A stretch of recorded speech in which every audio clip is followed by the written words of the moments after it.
ఈ ఆస్టియోపోరోసిస్ లక్షణాలు ఏంటి అని కూడా చాలా మంది అడుగుతూ ఉంటారు. ఆస్టియోపోరోసిస్ అంటే ఏంటంటే ఎముకలు వీక్ అవటం. ఇలా ఎముకలు వీక్ అయిన వాళ్ళు జనరల్ బాడీ పెయిన్స్‌తో వస్తారు. వాళ్ళకి స్పెసిఫిక్‌గా ఈ పర్టిక్యులర్ ప్రాబ్లమ్ ఉందని అలా రారు. జనరల్‌గా నడుము నొప్పండి, లేకపోతే త్వరగా అలసిపోతున్నానండి, ఎక్కువ దూరం నడవలేకపోతున్నానండి అని వస్తారు. కొంతమంది ఇంకా ఎక్కువైతే ఆస్టియోపోరోసిస్ ఉన్నవాళ్ళు చిన్న దెబ్బకే పడిపోయి ఇక్కడ రిస్ట్ దగ్గర గాని, లేకపోతే నడుము దగ్గర గాని, లేకపోతే తుంటి ఎముక విరగడం లాంటి ప్రాబ్లమ్స్‌తో కూడా వస్తారు.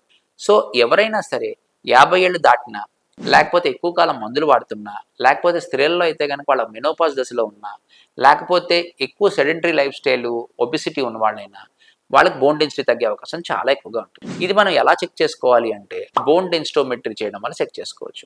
ఇది ఎయిదర్ ఎక్స్‌రే ద్వారా చేయొచ్చు, లేదా అల్ట్రాసౌండ్ ద్వారా చేయొచ్చు, లేదా డెక్సా స్కాన్ ద్వారా కూడా చేయొచ్చు. ఇలా చేయటం వల్ల వాళ్ళకి టీ స్కోర్, జెడ్ స్కోర్ అని 2 కనుక్కొని, ఎప్పుడైతే టీ స్కోర్ -2 కన్నా తక్కువగా ఉంటుందో, వాళ్ళకి ఆస్టియోపోరోసిస్ అని డయాగ్నోస్ చేసి, ఆస్టియోపోరోసిస్ ట్రీట్మెంట్ ఇస్తాం. ఈ ఆస్టియోపోరోసిస్ ట్రీట్మెంట్ అనేది రకరకాల దశలు బట్టి ఉంటుంది. బాగా ఆస్టియోపోరోటిక్‌గా ఉంటే గనక వాళ్ళకి బోన్ ఫార్మేషన్ కోసం ఇంజెక్షన్స్ ఇస్తాం. అలాగే ఇప్పుడున్న బోన్ పోకుండా ఉండడానికి కొన్ని రకాల టాబ్లెట్స్ కానీ, లేకపోతే సంవత్సరానికి ఒకసారి ఇచ్చే ఇంజెక్షన్ గాని ఇస్తాం. దాంతో పాటు కాల్షియం, వైటమిన్ డి సప్లిమెంటేషన్ ఎవ్వరైనా వాడాలి. అదే గనక అంత ఎక్కువగా బోన్ వీక్ అయిపోలేదు అన్న వాళ్ళకి కేవలం టాబ్లెట్స్తోనే సరిపోతుంది. కానీ ఎవరైనా సరే వాళ్ళ ఆస్టియోపోరోసిస్‌ని చెక్ చేసుకొని కరెక్ట్‌గా ట్రీట్మెంట్ తీసుకుంటే ఈ ఆస్టియోపోరోసిస్ వల్ల బోన్ వీక్ అయిపోయి ఫ్రాక్చర్ అయ్యే ప్రమాదాన్ని ఆపొచ్చు. సో, ఇప్పుడే చెక్ చేసుకోండి.